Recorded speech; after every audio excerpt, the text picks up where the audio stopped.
Comparé aux autres pays, la France dépense environ 4 600 $ en équivalent pouvoir d'achat, ce qui la place au niveau des pays développés, bien sûr. En comparaison, au Mexique, par exemple, il y a une dépense d'environ 1 000 $. Par contre, aux États-Unis, une dépense double, presque 10 000 $ par an, en parité de pouvoir d'achat par habitant. La tendance globale est à la hausse pour les dépenses de santé. En effet, on trouve une augmentation dans tous les pays, non seulement la France, mais également aux États-Unis. Depuis 1995, les dépenses de santé en France ont augmenté d'environ 9 à 10%, 11% du PIB. Aux États-Unis, par contre, l'augmentation a été beaucoup plus importante, car sur cette même période, nous sommes passés d'environ 13 à 17% du PIB. Nous en reparlerons tout à l'heure. Alors avant de discourir sur la dépense de santé, essayons de définir de quoi nous parlons ici. L'agrégat préféré en France est la CSBM, qui est la consommation de soins et de biens médicaux, qui en fait recouvre une sous-partie de ce que j'ai évoqué tout à l'heure, qui était la dépense courante de santé au sens international. La CSBM comprend toutes les dépenses relatives aux soins médicaux et comprend les soins de ville, les soins hospitaliers, les transports de malades, tout en sachant que les soins hospitaliers, par exemple, en représentent quasiment la moitié. Par contre, tout ce qui est gestion ou fonctionnement du système de soins sont dans la dépense courante de santé que je vais évoquer dans un instant. La dépense courante de santé, elle, comprend la CSBM, c'est-à-dire tout ce dont j'ai parlé tout à l'heure, mais en plus de cela, d'autres dépenses relatives au fonctionnement du système, comme par exemple le financement de la recherche médicale, la prise en charge des cotisations des professionnels de santé, ainsi que les frais de gestion par exemple. C'est une dépense courante de santé, donc qui ne comprend pas tout ce qui est investissement ou ce qu'on peut appeler communément la formation brute de capital fixe. On voit ici que le choix de l'agrégat a une importance puisque au niveau international, nous pouvons comparer les DCS, alors que dans le cas français, nous allons surtout parler de la CSBM, qui comprend les soins dont on parle habituellement, c'est-à-dire médecins, hôpitaux et médicaments.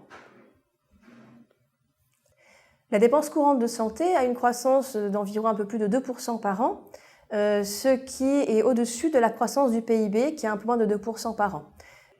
La CSBM représente environ 3 000 € par an et par personne, ce qui représente environ 9% du coût du PIB et un peu moins de 13% de la consommation totale des ménages. La CSBM est financée aux 3/4 par la sécurité sociale, du régime que nous connaissons tous. La CSBM est financée aux 3/4 par la sécurité sociale, et cette part de financement va de plus de 90% pour tout ce qui est hôpital et transport, à 65% pour les soins de ville et encore moins pour les autres biens médicaux comme l'optique ou les orthèses. La part des complémentaires est d'environ 13%. Les complémentaires, ce sont toutes les mutuelles, institutions de prévoyance et assurances. Le reste à charge des ménages est d'environ 8%, c'est-à-dire tout ce que les ménages devront sortir de leur poche, qui n'est pas couvert par l'une ou l'autre des assurances. Le reste à charge est assez variable, il va de 2% pour l'hôpital jusqu'à 17% pour les médicaments. Et enfin, pour le reste, nous avons la part de l'État et de la CMUC pour environ 1,4%. Nous avons du coup des dépenses qui sont assez importantes, qui sont socialisées. Cela pose un certain nombre de questions. Premièrement, est-ce que cette dépense est soutenable? Nous essaierons d'y répondre tout à l'heure. Nous allons aussi également essayer de comprendre quelle peut être la source de l'augmentation de ces dépenses. En particulier, on peut penser au vieillissement de la population, aux progrès techniques ou aux exigences de plus en plus importantes de la part des patients. Les dépenses de santé, comme on l'a vu, sont financées pour leur plus grande partie par la sécurité sociale, par du coup la loi de financement de la sécurité sociale qui est votée tous les ans par le Parlement. Le financement de la sécurité sociale est en général en déficit et l'objet du budget de cette année est d'avoir le déficit le plus réduit possible, mais un déficit quand même qui est financé par l'endettement et donc par les générations futures. On entend souvent parler de l'ONDAM, qui est l'objectif national de dépenses d'assurance maladie. Cependant, cet objectif, qui a été créé en 1996, n'est pas obligatoire et a purement pour objet de donner les grandes tendances d'évolution de l'assurance maladie tout en n'étant pas contraignant.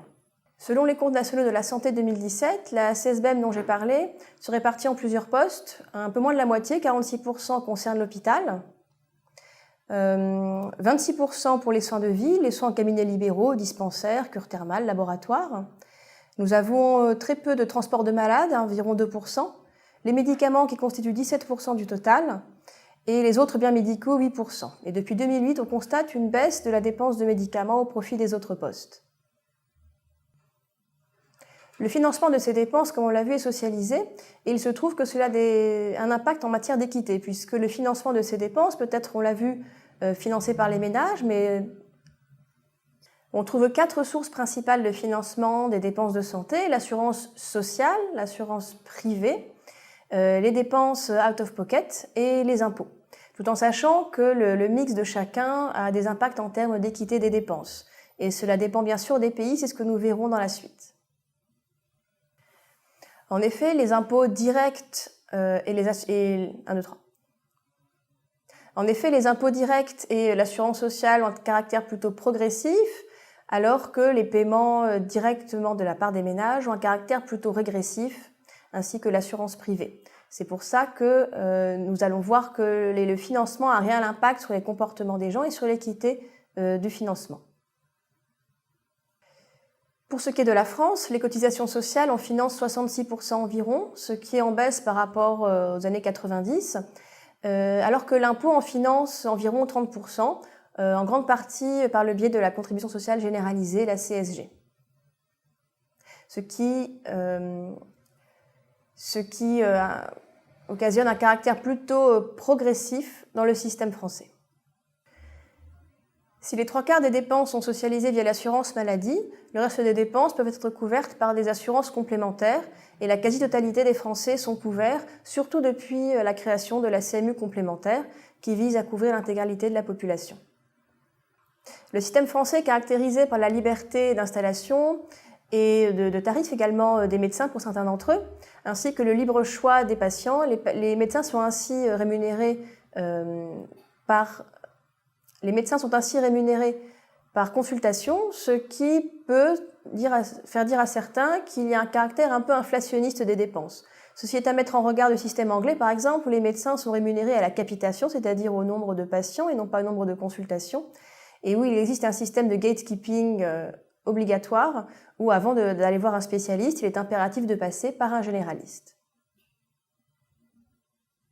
C'est ainsi que le système français a des caractéristiques assez différentes de celles de son voisin immédiat, qui est l'Angleterre, de sorte qu'on se rend compte, ne serait-ce que par le fonctionnement du système de santé, que le système français a un caractère plutôt inflationniste, mais a moins de problèmes d'accès aux soins que le système anglais, qui, par contre, a un bon, ce qu'on appelle cost containment, c'est-à-dire une bonne maîtrise des dépenses, mais avec comme contrepartie des files d'attente et un moindre accès aux soins. Le paiement des médecins s'effectue à l'acte. Pour ce qui est du prix des médicaments, les médicaments remboursés ont un prix régulé par l'État. Et pour ce qui est de l'hôpital, la rémunération se fait maintenant avec la tarification à l'activité. Cela a remplacé le budget global il y a quelques années, de sorte que cette nouvelle façon de rémunérer les hôpitaux a pu avoir un impact sur les dépenses totales. Cet impact est toutefois difficile à mettre en évidence puisque la T2A implique de coder certains actes d'une certaine façon et l'on ignore si les changements observés relèvent d'un problème de codage ou relèvent de vrais changements de comportement. Mais il est certain que le mode de rémunération des médecins, de l'hôpital et la tarification des médicaments ont un impact direct sur les dépenses de santé au niveau global. Comme on l'a vu tout à l'heure avec quelques chiffres, la hausse des dépenses de santé paraît inéluctable et peut-être incontrôlable. Du moins c'est ce que nous entendons parfois. C'est la raison pour laquelle des mesures de cost containment sont parfois mises en œuvre. Pour l'hôpital, la T2A visait justement à essayer de débusquer les différences de productivité entre les hôpitaux afin d'améliorer l'efficacité du système. Pour ce qui est de la rémunération des médecins et du paiement des médicaments, on a vu que les dépenses de santé connaissaient une hausse continue depuis de nombreuses années. Il se trouve que les pays ont réagi différemment face à cette hausse-là, en pensant qu'il fallait réguler cette hausse des dépenses. En France, par exemple, nous avons le ticket modérateur visant à responsabiliser le patient, la contribution forfaitaire de 1 € pour les visites de médecins ou les actes de biologie. En Angleterre, par exemple, le choix est fait de se livrer à une évaluation médico-économique de manière à ne rembourser que les procédures jugées coût-efficaces. Venons-en maintenant aux déterminants de la dépense. Ces déterminants sont multiples. On peut penser à la démographie, au vieillissement de la population, par exemple, qui vise à une accélération des dépenses de santé, au progrès technique, bien sûr, et à la couverture assurantielle, qui est variable selon les pays. Mais au niveau macroéconomique, on se rend compte que le déterminant principal est finalement le niveau de vie, et que c'est principalement ceci qui détermine le niveau des dépenses de santé dans les différents pays, plus que la démographie d'ailleurs. Au niveau individuel, on constate les mêmes effets, c'est-à-dire que le niveau de vie, mais également bien sûr les maladies individuelles sont un déclencheur, mais le revenu est un facteur principal. On peut se demander si les dépenses de santé atteignent leur but, c'est-à-dire si elles améliorent véritablement la santé.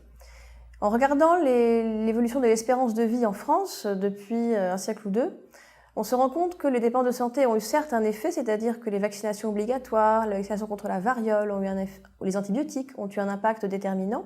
Et ce qui a eu un impact encore plus déterminant dans le démarrage de l'espérance de vie et les tendances que nous voyons ici sont principalement des progrès en termes d'hygiène, de nutrition. Et il se trouve que l'effet des dépenses de santé est parfois difficile. On peut se demander si les dépenses de santé atteignent leur but, c'est-à-dire augmenter la santé et éventuellement l'espérance de vie. Sachant qu'en France, nous sommes passés en espérance de vie d'environ 25 ans au XVIIIe siècle à plus de 80 ans aujourd'hui, est-ce que cette augmentation a bien été due aux dépenses de santé? Il se trouve que l'augmentation de l'espérance de vie a été principalement due à d'autres choses au départ, c'est-à-dire l'amélioration de l'hygiène, la baisse de la mortalité infantile, ainsi que des progrès en nutrition et en conditions générales de vie. Les dépenses de santé ont eu un impact, certes, par exemple la vaccination contre la variole ou les antibiotiques, mais qui ont conduit à une augmentation continue, mais finalement qui a été plutôt tardive. Et on se rend compte que les gains d'espérance de vie, s'ils ont été importants auparavant, surtout en termes de mortalité infantile, c'est maintenant qu'ils se jouent aux âges les plus élevés en termes de réduction des maladies cardiovasculaires. Et c'est peut-être aujourd'hui que nous voyons un impact plus important des dépenses de santé. L'estimation de l'effet des dépenses de santé sur l'outcome, c'est-à-dire l'espérance de vie éventuellement, est parfois assez difficile puisqu'il y a les problèmes d'endogénéité de la dépense et de l'état de santé, puisque l'un cause l'autre et réciproquement. Cependant, Cutler a trouvé que les dépenses de santé pouvaient être une cause de l'augmentation de l'espérance de vie, en plus de la nutrition et des progrès en santé publique et en hygiène. Et il trouve qu'environ 40% des gains de longévité aux États-Unis sur le siècle passé ont été dus en fait au progrès technique médical. On pourrait donc penser qu'une hausse des dépenses de santé ou une accélération, On pourrait donc penser qu'une dépense de santé importante par habitant devrait mécaniquement aboutir à des résultats bons en santé. Il se trouve que ce n'est pas tout à fait le cas. Aux États-Unis, par exemple, où la dépense de santé est le double de celle de la France, on a une mortalité infantile qui est le double également, à 6 pour 1000 au lieu de 3 pour 1000 en France, et une espérance de vie qui est plus faible qu'en France également, à moins de 80 ans. On voit donc qu'il n'y a pas de correspondance exacte entre le niveau des dépenses et résultats en termes de santé. Nous en parlerons tout à l'heure. Notre but en tant qu'économiste est d'essayer de démêler quels sont les facteurs principaux de l'augmentation des dépenses de santé. On pense souvent au vieillissement de la population, et il est vrai que les personnes âgées consommant le plus, si la proportion augmente, elles vont mécaniquement faire augmenter les dépenses de santé dans leur globalité. Cependant, on peut se demander si d'autres facteurs ne sont pas à l'œuvre. Et c'est l'objet de l'article que je vais vous présenter en quelques mots, réalisé avec mes collègues Brigitte Dormont et Michel Grignon sur les dépenses de santé en France, dans les années 90. L'observation a été simple. Premièrement, une augmentation démographique des personnes âgées, mais en plus de cela, une augmentation des dépenses à âge donné, dans le graphique que nous pouvons regarder ici. C'est-à-dire, nous voyons un profil par âge des dépenses de santé qui a tendance à augmenter à travers le temps, ce qui est naturel puisque les personnes âgées consomment plus que les autres. Mais on constate également un certain glissement de ce profil de dépenses de santé entre les années 92 et 2000. Quel était l'impact réel de ce changement de profil de dépenses? La méthode employée était une méthode économétrique assez simple qui visait uniquement à essayer de modéliser le comportement des gens à maladie et à âge donné et essayer de simuler ce qu'il se serait passé pour eux s'ils avaient vécu une autre année que la leur. Par exemple, les personnes observées en 92, combien auraient-elles dépensé si elles avaient vécu en l'année 2000? Et le résultat est édifiant puisque nous avons trouvé que l'effet de ces changements de pratiques à âge et maladie donnée avait une importance 3 fois plus élevée que les changements dus à la pure structure démographique du vieillissement. Nous nous sommes rendus compte que l'effet purement démographique, donc de changement de structure de la population, était 4 fois plus faible que l'effet des changements de pratiques à âge et maladie donnée. Ce qui remet en question le discours communément établi qui voudrait que le vieillissement seul soit à l'origine de la hausse des dépenses. Il se trouve que nous trouvons que c'est réellement un choix de progrès technique qui fait augmenter les dépenses, que cela réponde à la demande de la population par exemple, ou à d'autres impératifs, mais nous constatons ici que ce sont principalement les changements de pratique et peut-être le progrès technique qui sont le facteur principal de la hausse des dépenses. Cela se retrouve au niveau macroéconomique, où on constate que le niveau des dépenses est principalement expliqué par le niveau de vie des gens et non pas par la démographie du pays.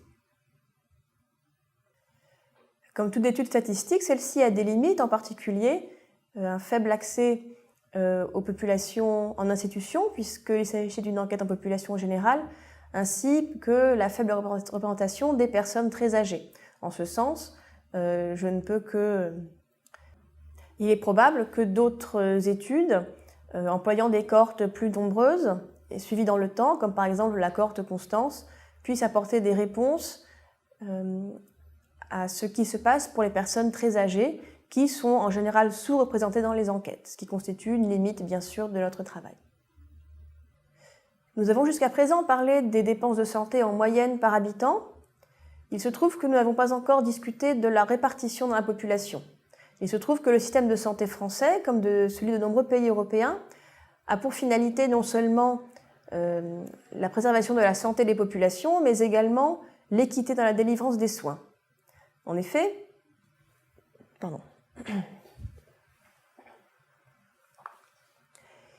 le système de santé français a pour principal but d'améliorer la santé des populations tout en préservant une certaine équité. Équité d'accès aux soins et de lever les barrières à l'accès aux soins. Il se trouve que la plupart des gens sont couverts par une assurance et donc l'équité d'accès aux soins a l'air d'être garantie. Est-ce vraiment le cas? Certains auteurs, comme par exemple Juzo et Masseria, ont montré qu'il n'en était pas tout à fait le cas et qu'il existait encore des inégalités d'accès aux soins au détriment des plus modestes. Même si le système de santé français préserve le principe d'équité horizontale, c'est-à-dire à même besoin de soins, même traitement, quel que soit le revenu de la personne, il se trouve que cet objectif n'est qu'imparfaitement réalisé. En termes de couverture, cet objectif est réalisé puisque la quasi-totalité de la population est couverte. Il se trouve que, par là même, on peut même remarquer qu'il y a un effet redistributif puisque les personnes les moins bien portantes sont souvent également les moins bien loties financièrement et elles bénéficient du coup d'une redistribution financière, ce qui ajoute au système de santé l'aspect redistributif. En revanche, en termes de consommation de soins, on constate que la dépense de santé est inégalement répartie et que la consommation de soins de généralistes est en général concentrée chez les plus pauvres, alors que la consommation de soins de spécialistes est en général concentrée chez les plus riches. En termes de santé, c'est-à-dire le résultat du coup des dépenses de santé, on constate toutefois encore des inégalités visibles entre catégories socio-professionnelles. En particulier, les écarts d'espérance de vie à 35 ans entre cadres et ouvriers sont restés étonnamment les mêmes entre 1976 et 2013, un écart de 6 ans. Et quant au taux de décès par infarctus, il a diminué de 47% chez les cadres, entre 82 et 90, mais de 14% seulement chez les ouvriers et employés. On constate donc que les progrès en termes de santé ont été inégalement répartis. Nous avons donc vu que les dépenses de santé avaient pour des déterminants variés. On a vu constater qu'il y avait une hausse continue depuis quelques années.